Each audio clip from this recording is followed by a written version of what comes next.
Good morning, everyone. Thank you for being here today. My name is Ken Levinson. I'm the Executive Director of WIDA. Absolutely thrilled to have the panel we have with us here today. As many of you know, about 6 months ago, WIDA started an initiative we call NextGenTrade. We're trying to look towards what the future of trade holds. This was before the election, before we saw the trade agenda that was going to emerge. While we were not sure about that time the future of Trans-Pacific Partnership, we knew that trade negotiations, trade policy, trade agreements had to start taking a different path. And in that regard, to start looking towards what the future of trade is for the world, for American workers, and that's what we're trying to do with NextGenTrade. So you'll see on our website, americastradepolicy.com, that we have a lot of materials where we're trying to educate the WIDA community, the trade community, both here in Washington and around the world, through our events and through written materials that we're trying to put forward on some of these topics. We started this series, in a sense, last week. We had an event where we looked at 5 megatrends that are shaping society and demography around the world, looking at things like the growth of megacities and the future of work. The event today is one that I'm really, really excited about personally. Some number of our speakers, I've read their materials over the years and found it fascinating and kind of had a personal interest in having this topical conversation when we could pull this together timing-wise. And we're looking now at this series of global value chains, and I think Magnus will get into a little bit of why that matters.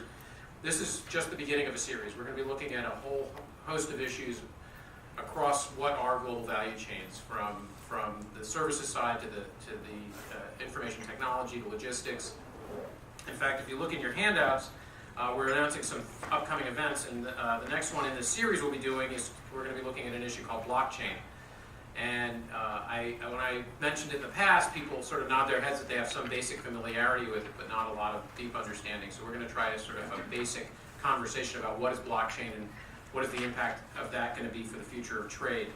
We also have an event coming up on June 8th, an intensive trade seminar where we will be looking at a host of different issues: U.S. trade law, international tax and competitiveness, digital trade again, and then we're going to try to have speakers from different parts of the world talk about trade issues in their different areas, whether it's Africa, Asia, Europe, Latin America.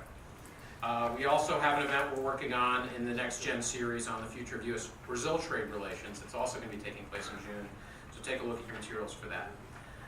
With that, I'm going to turn it over to our panel and our moderator, Luisa Boyce from UPS. Thank you so much for being here. I'm going to get out of your way so the room can see you. She's going to introduce our panelists.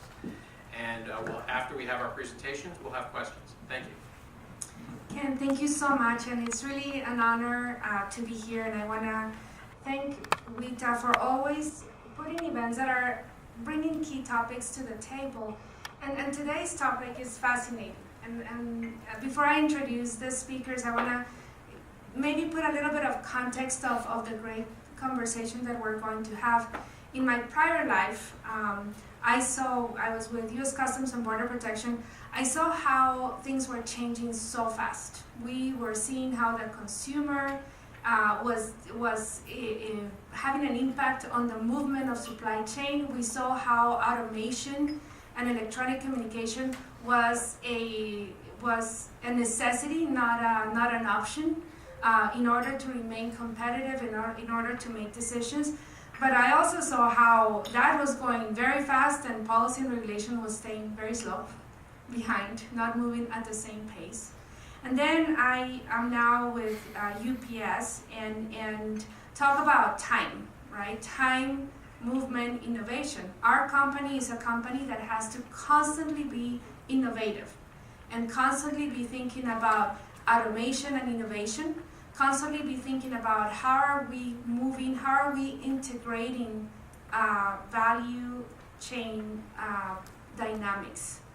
How are we keeping our customers and ourselves compliant, safe? While things are moving and changing, we have to be competitive, we have to make the changes. We also have to remain safe and compliant and make certain that we're following the rules. But wait a minute, we're going this fast, and then we look around and the rules are rules of the 20th century supply chain process and the regulations. and the reality. So that's part of what we're seeing at. And so as a company, we're constantly thinking, how do we keep up? How do we make certain that we have those changes? And as I have my panelist members here, I'm really looking forward to hearing from all of you. Give us that macro perspective. What are you seeing? What are the challenges that we're facing? And you have 3 speakers here that are going to help us frame the discussion, and I hope that we have good questions from you that can help us move forward and think fast forward. Where are we going? And how are things being implemented? And so you all have their bios in your packet, so I'm just going to introduce by name and affiliation. To my right, I have Magnus Rentzhog from the Swedish National Board Trade, and also you serve as a senior advisor on the WTO, representing the National Board Trade. We have then Professor Ted Moran from Georgetown University. Thank you so much for being here. And then we have Guilherme and Reis from the World Bank. And so the 3 of them are going to help us frame the discussion. Please be thinking of questions. This is an opportunity for us to have that dialogue and that discussion that can help us frame the next conversation. Magnus, thank you. Thank you very much, and thank you very much to WTI IT8 for inviting me to come here and talk about this very exciting topic. We're going to talk about the future of global value chains, technology changes, and so forth. But let me start speaking about a piece of paper. Sorry, let's see. So, if you take a piece of paper and you fold it, the world record in folding piece of paper is 12 times, and you will get a stack about this high. But if you keep on folding this stack over and over and over again, if it was possible, when you have folded 42 times, you have reached the moon. Fold it one more time, you're back on Earth. Keep folding 51 times, we reach the sun. And if we would fold it a mere 113 times, we would have a stack of paper that is as big as the known universe. This is mind-blowing for me. Oof. But it has to do with not linear growth that we're used to talking about 1, 2, 3, 4, 5, but exponential growth that goes like this. And I think this is a good way to explain technological development as we see it today. It's moving in that pace. Think about Moore's law, the microchip evolution. It's going that way. The earbuds, the AirPods, the new for the iPhone, is more computing power in that little piece than it was in the original iPhone. And you have the example. This morning I read about quantum internet. What is that? You know, it's going so fast. So, like that.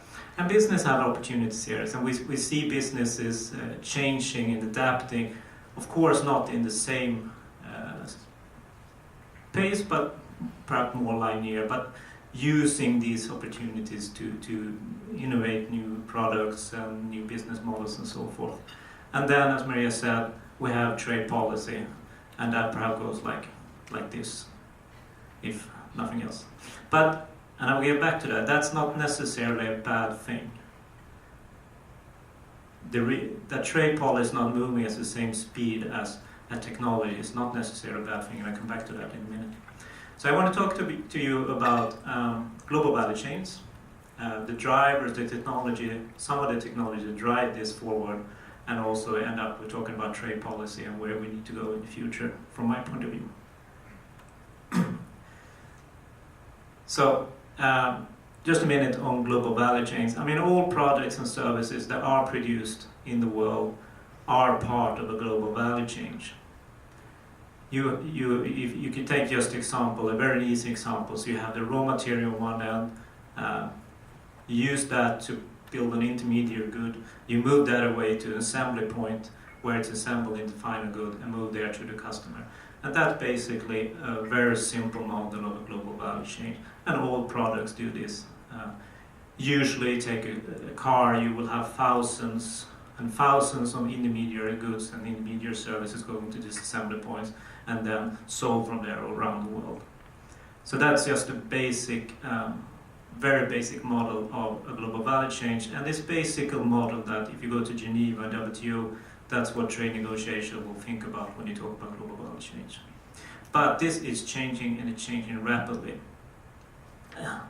So I have some points there about how this will change with the help of new technologies. First of all, we'll see in the near future and over again new goods and services being developed and making old one obsolete. Think about how, for example, Spotify has changed trade in CDs. Think about how Skype has changed the telecommunication markets. So we will see a constant changing landscapes on goods and services. New ones coming in, old ones going out. This will also change trade patterns and trade opportunities, trade participation. The change that we see in the near future about who can participate, what kind of goods will we be selling around the world as technology moves on.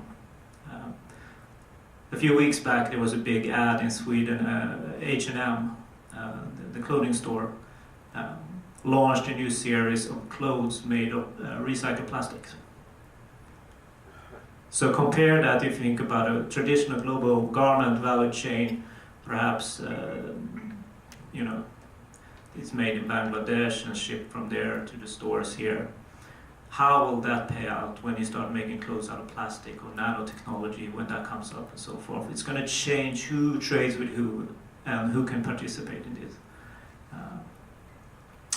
And the global challenge change will change also depending on how do you set it up, who can participate and so forth. And finally, we will also see that businesses are changing the way they operate, perhaps moving away from controlling large parts of the value chain, doing a lot of different stuff, but instead just focus on their core idea, and then start working with a lot of different actors depending on what market am I on, what are the flavor of the days. So they're working more in like an ecosystem. So these are big changes we're going to see, and it's going to happen, it's already happening, it's going to happen faster and faster. How and what kind of trade patterns and so forth we're going to see in the near future, I couldn't tell you. We don't know. It all depends on what happens out there and how companies react and so forth.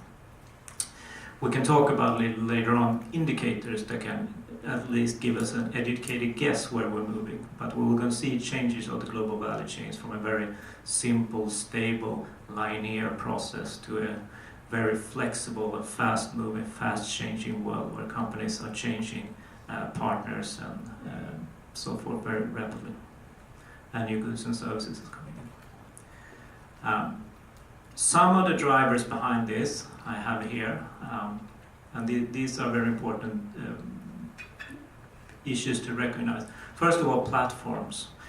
We talk about platforms today. We mostly talk about consumer-to-consumer platforms, Airbnb and so forth. We talk about business-to-consumer platforms, eBay and so forth. And these are huge markets. I mean, there are 50 million SMEs on the Facebook.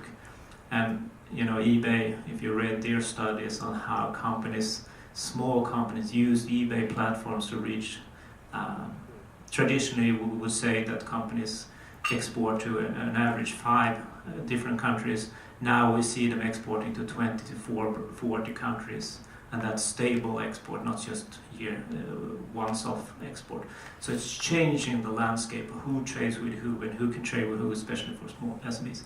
But also what we're going to see in the near future, and is business-to-business platforms. This is going to be the big thing coming up. Already seeing everywhere, construction platforms, for example, where you gather engineer, architects, raw material suppliers, tool suppliers, construction firms, and they can trade on that platform, exchange ideas and so forth, changing from the old mindset that I have one supplier and he has another supplier and that's a stable. Instead, I have the whole world where I can basically find a new partner that fits my purpose, that they, again, changing who trades with who and how do we trade. I put app economy up there because I think that's also another example of how SMEs and totally new businesses has arrived, and it's an example of what happened in the future. 10 years ago, before the first iPhone, the app economy, it wasn't there. We didn't have apps. Now it's a global business. There are studies out there showing app companies in Vietnam, Colombia trading globally. Usually SMEs that are part of global value chain, many industrial value chains. It's just not the apps you have on your smartphone, but it's very much an industrial application of apps and so forth. Small companies from developing countries entering global value chains and becoming part of the world trading system. So just an example of something new that will becoming, that has come, but example of what we will see in the future. And then, of course, we have the emerging technologies, and I think we can, you can group those in basically into 4 groups. So you have them there: digital technology, advanced materials, biotech, energy and environment.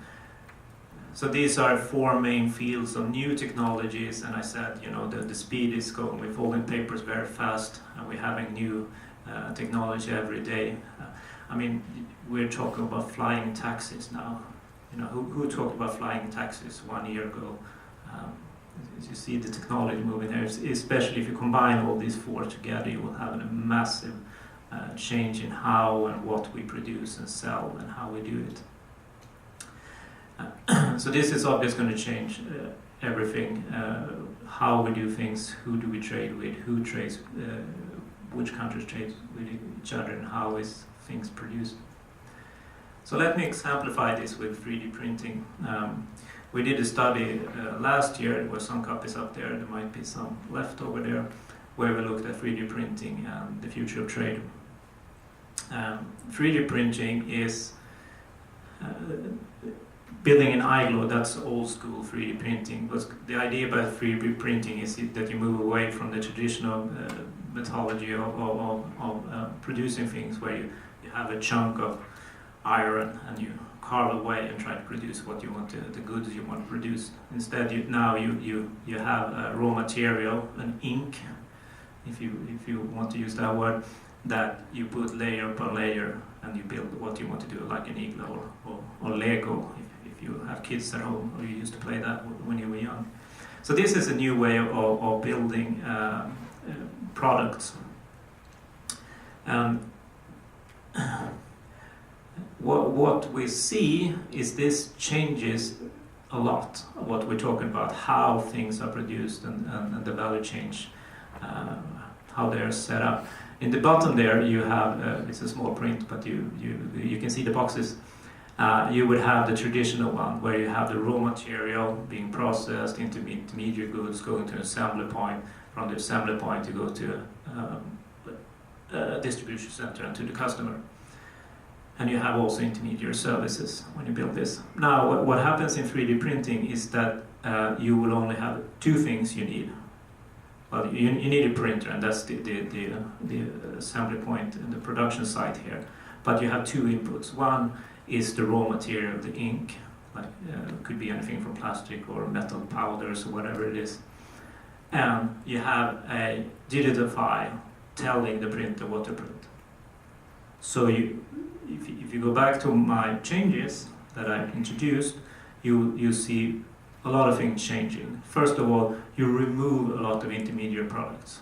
They become, if you had a world of only 3D printing, it's not going to happen, but imagine it, we wouldn't have any of these intermediary inputs. All these would be obsolete. All the nuts and bolts and whatever goes into the final product will be obsolete, because all we need is this raw material, the ink. And who's going to be the raw material producer? There are new companies coming up, and there are old companies moving into this new field, but it's changing where the trade flow goes. So we see changes here. And also, a large part of this, and the main part of this, is the digital file. So we go from a very physical value chains into digital value chains. And here there are new opportunities. We see digital marketplaces where companies small companies, individuals sell their digital files to companies and so forth. So there's a new opportunities for small companies getting into the value chain. Another thing about global value chains, and I think this is very important to understand, is that it changed the cost structure.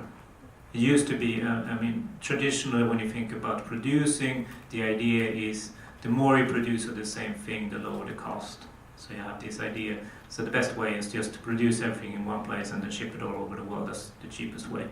Now the cost structure will change and will make it easier for companies to split up production, move it closer to your customer, and have a lot of production sites all over the world.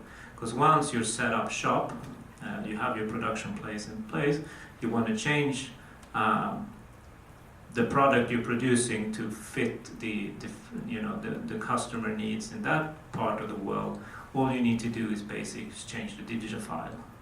So it's very easy to adapt to local flavors and local what people like. So we're going to see a totally different way of producing things and where we produce them, moving from one site to globally. Again, really changing the old style of global value chain setup. And this is going to be all about logistics and transportation and supply chain. So on top there you have the old one. I say that you have a lot of intermediate goods going into an assembly point, and the intermediate goods of course needs to be transported rapidly to that place and rapidly away from that place.